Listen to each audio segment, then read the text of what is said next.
Hola, ¿qué tal amigos de Puentes? Bienvenidos al último programa de esta temporada. Nos vinimos hasta Casa Presidencial a conversar con la segunda vicepresidenta de la República, Ana Elena Chacón Echeverría, quien es coordinadora del Consejo Presidencial Social, que tiene como objetivo la reducción de la pobreza extrema y también ahí es donde nace Puente al Desarrollo, parte de la estrategia nacional de la administración Solís Rivera para la reducción de la pobreza.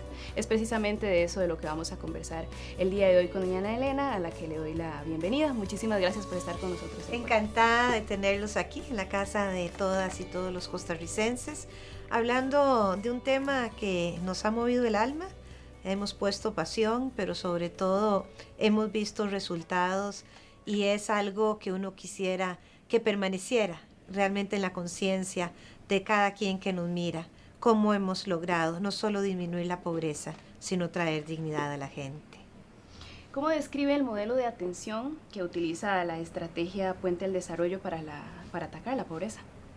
En un principio me lo imaginaba como un modelo disruptor, porque era un modelo de cambio absoluto.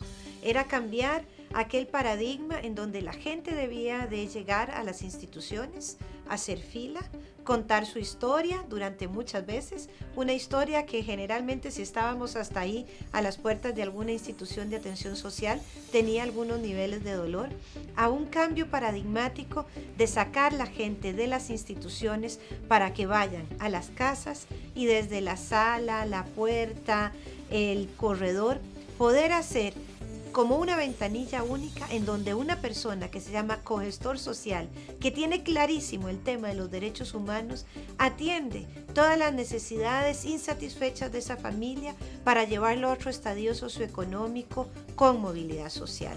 Realmente Puente al Desarrollo ha venido a ser el cambio mayor y sustancial que se ha dado en la generación de política social en este país en el último, yo diría, las últimas décadas.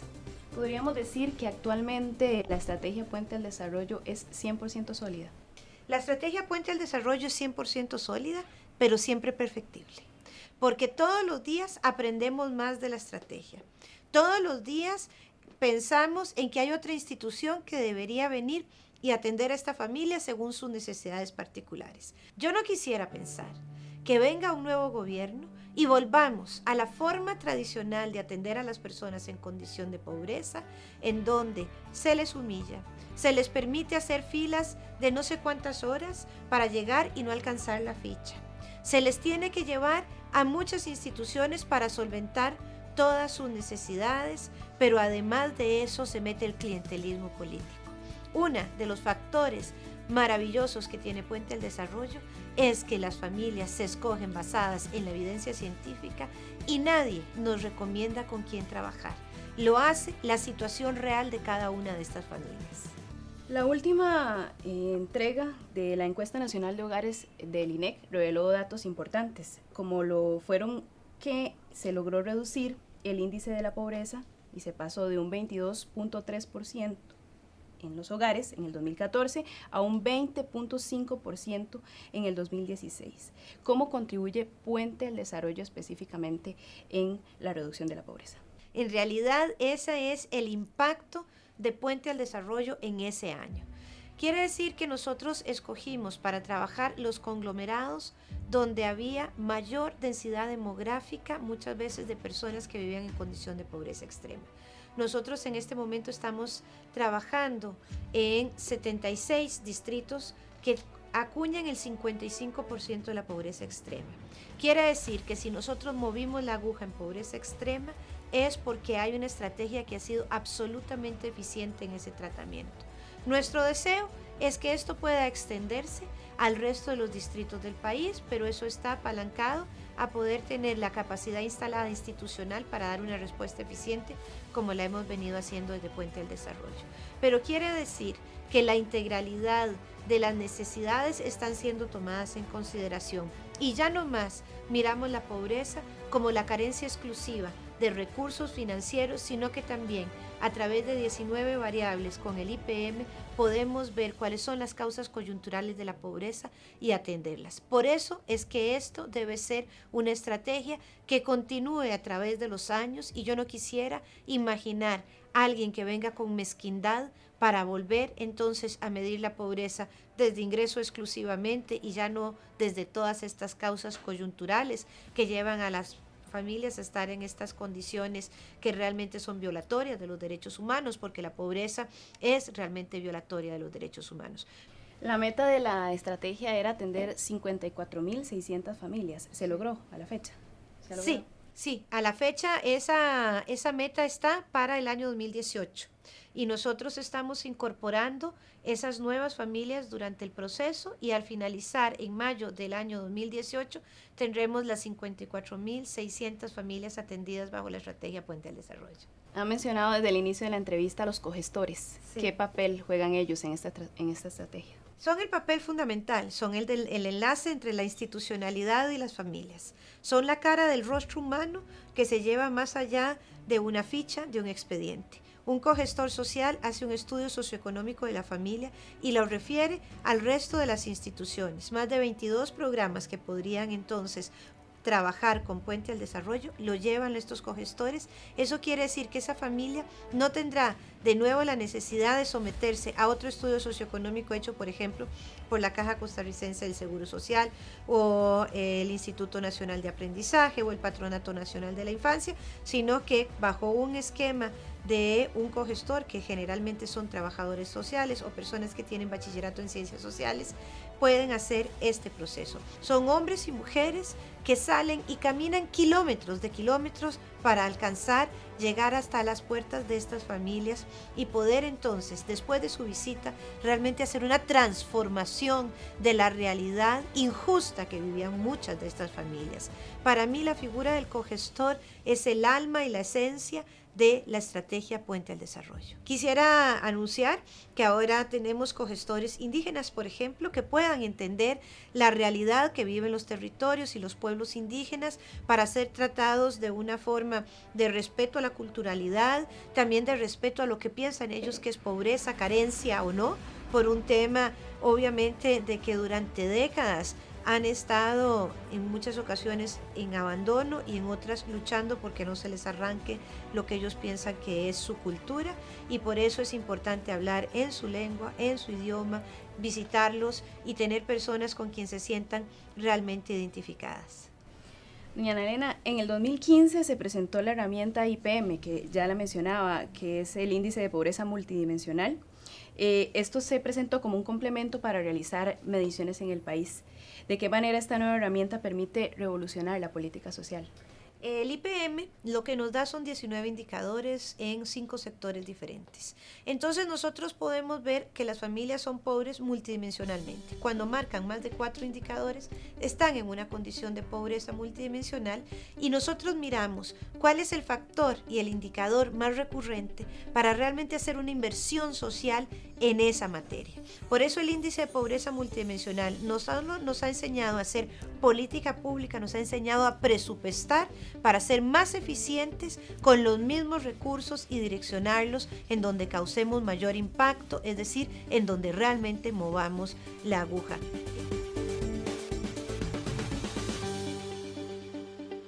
Cuando yo veo a mis hijos que van a su escuela, que tienen todas las cosas necesarias para estudiar, mis otros hijos a su colegio, de igual manera, que tienen todo lo necesario para superarse, y de hecho hasta yo en capacitarme, me he dado cuenta que el programa Puente al Desarrollo ha venido a renovar la vida de todos nosotros. Espero en el Señor y le doy gracias al gobierno por la gran oportunidad que nos da de salir adelante con este programa Puente al Desarrollo.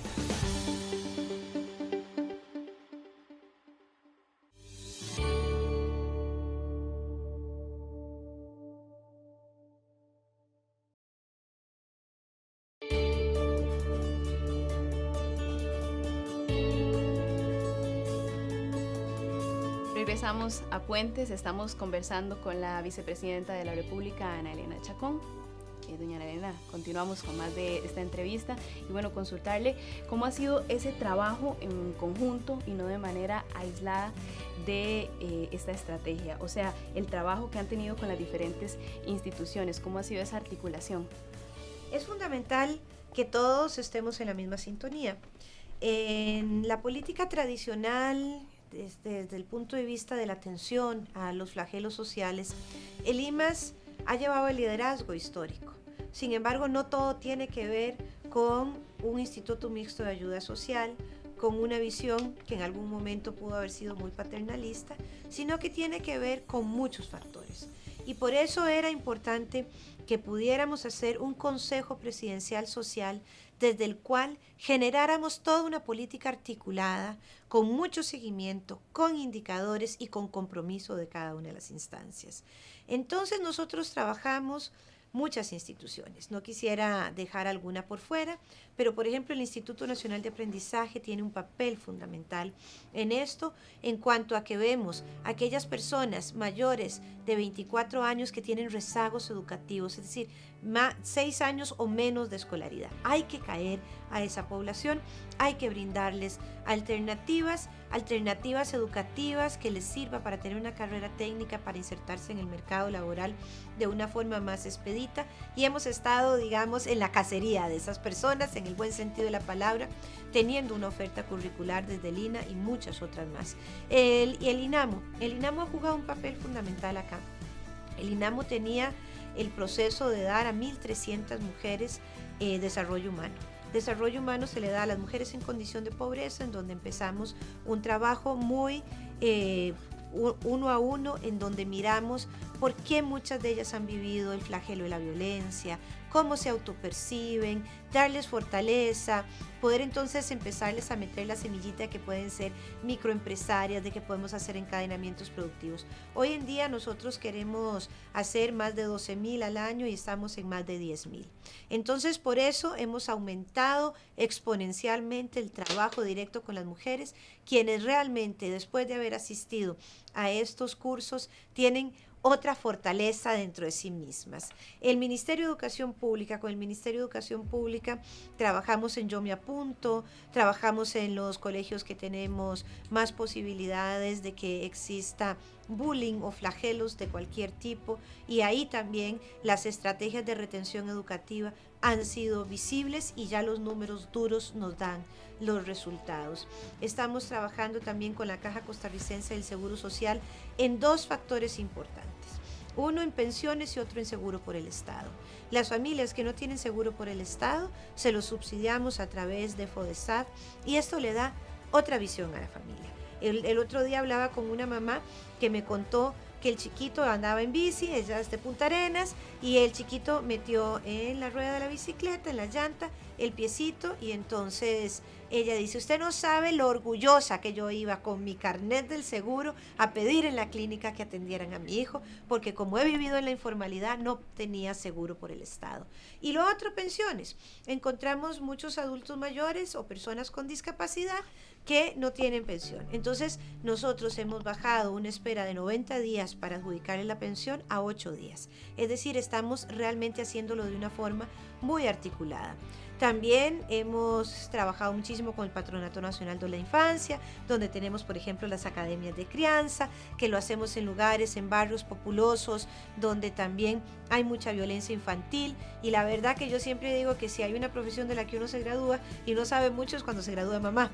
Es decir, no hay un manual que le enseñe cómo tener parte de disciplinar, sin golpear, sin gritar, sin humillar. En verdad, toda esta paz que tratamos de generar en los hogares es absolutamente fabulosa. Y por supuesto el papel del IMAS, ¿verdad? El señor Ministro de Desarrollo Humano, que ha sido un líder extraordinario en este proceso, pues es quien lleva todo el proceso de los cogestores, quienes son los que dan el plan familiar, y este plan familiar significa que cada familia que entra a Puente del Desarrollo le damos 78.000 colones mensuales para que realmente tengan para comer, porque el hambre se tiene que atender de forma inmediata. Pero también con el IMAS nosotros vamos llevando el pulso de esta familia hasta graduarla. no se quedan en Puente al Desarrollo perpetuamente. Puente al Desarrollo no pretende ser una estrategia asistencialista, es una estrategia de movilidad social que lleva a otro estadio socioeconómico a las familias. Cuando ya un muchacho, una muchacha se nos gradúa de 5º año, maravilloso. Realmente nosotros miramos que los que tienen un familiar graduado de 5º año tienen otras posibilidades de mejorar su situación socioeconómica, ahora si lo lográramos con todos. Es decir, la articulación que hacemos desde el Consejo Presidencial a través de Puente es fundamental, pero también lo es a través de otras estrategias que vamos haciendo que son complementarias, como por ejemplo el tema de justicia restaurativa. Así que si no miramos que es de nuestra responsabilidad el tema de sacar adelante a las familias, pero todos tenemos que ver con esta integralidad del tratamiento para que las personas salgan de la pobreza, dándole las herramientas. Si las personas lo que les damos es un simple subsidio y no les pedimos nada a cambio, no va a cambiar esa realidad. Y Puente al Desarrollo exige un contrato Estado-familia, donde el Estado da y la familia da. Y la que no quiera firmar ese contrato no puede entrar bajo la Estrategia Nacional de Puente al Desarrollo. Hay una pregunta que muchos costarricenses están haciendo en este momento y que nos gustaría que usted nos aclare, que es si todas esas familias que están recibiendo esas ayudas son las que realmente lo necesitan. ¿Cómo se hace que se cumpla? Claro. En esto, digamos, hemos sido muy serios, porque la escogencia de la familia se hace basada en los datos duros que nos da el INEC, el Instituto Nacional de Estadística y Censos.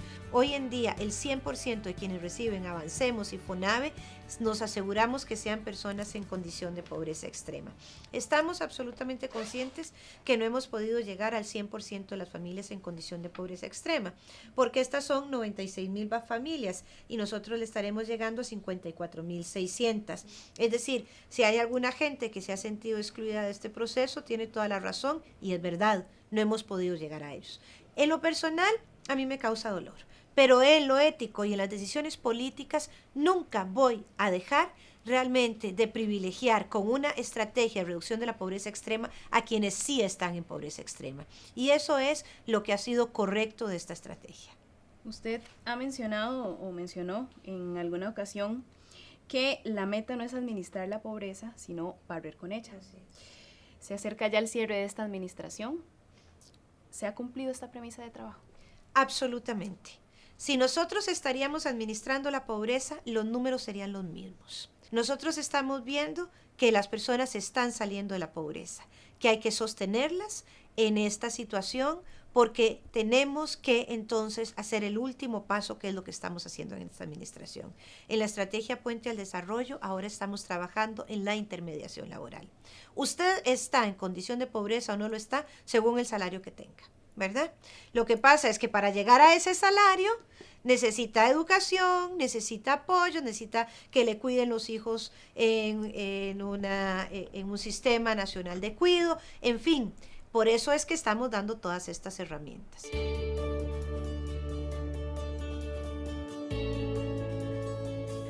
Cuando el IMA nos asignó a la familia de este programa de Conectados, para mí fue una lluvia del cielo. De todos los logros que yo he tenido hasta el momento, una de las cosas que más me ha hecho feliz, porque la verdad que sí, porque la he luchado mucho, es tener el seguro. Puente y el INA, ¿verdad? IMAS y INA han sido como esos empujones que yo necesitaba para salir adelante y espero pues concluir con mis metas, ¿verdad?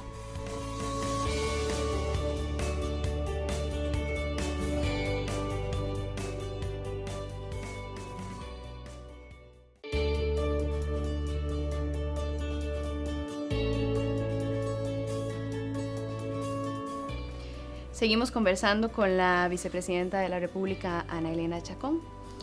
Usted como segunda vicepresidenta es rectora del sector social. ¿Ha cumplido con esa tarea que le fue asignada por el señor presidente? ¿Se siente satisfecha? Sí, me siento muy satisfecha, pero aquí quiero hacer un reconocimiento a cada uno de los ministros, presidentes ejecutivos y demás personeros que me han ayudado en este proceso. Como yo siempre lo digo, el liderazgo no se ejerce desde golpear la mesa. El liderazgo se ejerce desde la complicidad, en donde todas y todos estemos absolutamente convencidos que ese es el norte que queremos llegar. Yo le pongo mucha pasión y mucho amor a mi trabajo. Le he cumplido al 100% al señor presidente de la República en la tarea que me asignó, pero estoy absolutamente consciente de que sola no soy nadie en este mundo. Si no tuviéramos realmente todas estas personas, desde los directores regionales, los funcionarios de planta, los cogestores y demás jerarcas, nada sería posible. Y en eso agradezco al equipo que me ha acompañado durante estos años a elaborar este trabajo. ¿Qué espera de la estrategia al finalizar su gestión?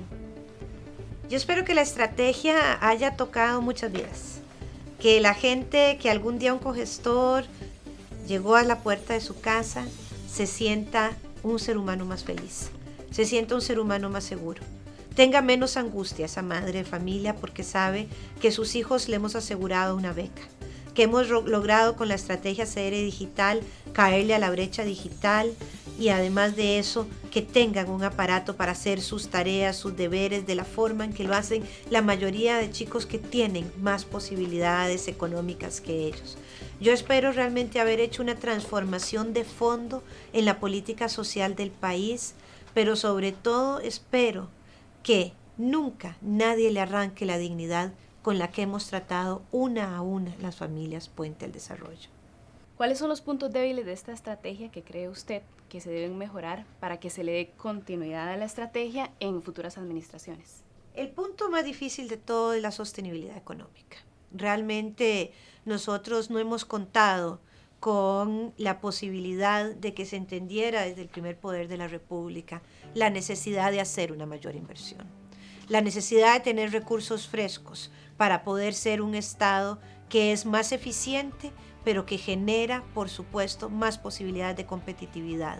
Y eso no lo han entendido. Entonces, no hemos contado con todos los recursos para hacer lo que deseáramos. Sin embargo, con lo que teníamos y administrando la escasez, hemos sido más eficientes que cualquier otro gobierno en los últimos años. Por eso es importante esta autocrítica que tiene que ver con nuestra gestión y también con el entorno y la verdad financiera que vive el país.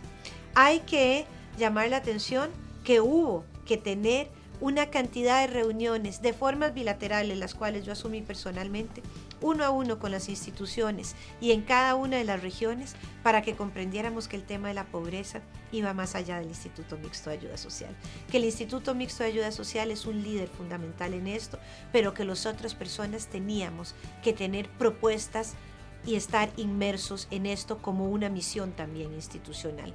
Eso está todavía trabajándose, creo que hay que institucionalizarlo, hay que profundizarlo mucho más. En el autocrítica me parece que es importante señalar que quizás en algún momento pudimos haber hecho algo por omisión, pero nunca que sea adrede, que digamos vamos a hacer esto para que esto salga más mal.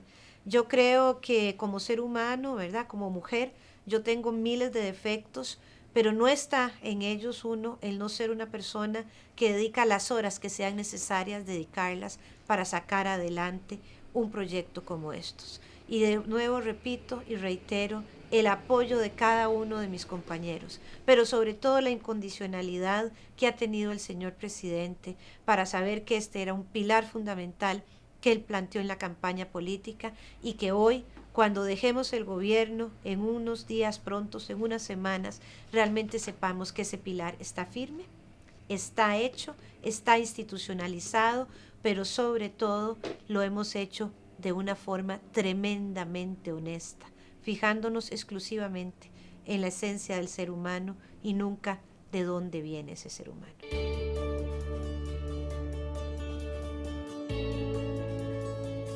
Antes, pues que uno tenía que ir a hacer sus filas y todo, ¿verdad? Y ahora con todo este programa nuevo que ha realizado Puente al Desarrollo, a mí me ha ayudado demasiado, en particular mi congestor. Mi recomendación para todas las personas que están en el mismo programa, Puente al Desarrollo, y que lo aprovechen al máximo, que es algo que les va a quedar, que se capaciten en todo lo que puedan, en todo lo que les guste, en lo que quieran, que es algo que les va a ayudar bastante a tener un buen trabajo o tener su propio trabajo. No hay palabras, hasta el punto que lloras. ¿Por qué? Porque ahí donde uno dice, vale la pena este programa, vale la pena todos los días que uno sale también a buscar a estas familias, uno cree más definitivamente en este tipo de personas que quieren salir adelante, que simplemente ocupan un pequeño empujón para poder también desarrollarse, ¿verdad? Y formarse como personas independientes. Hasta ahora yo siento el apoyo. Bueno, no solo de una institución, ¿verdad? Sino de varias. Y también por el hecho de que tengo una hija especial.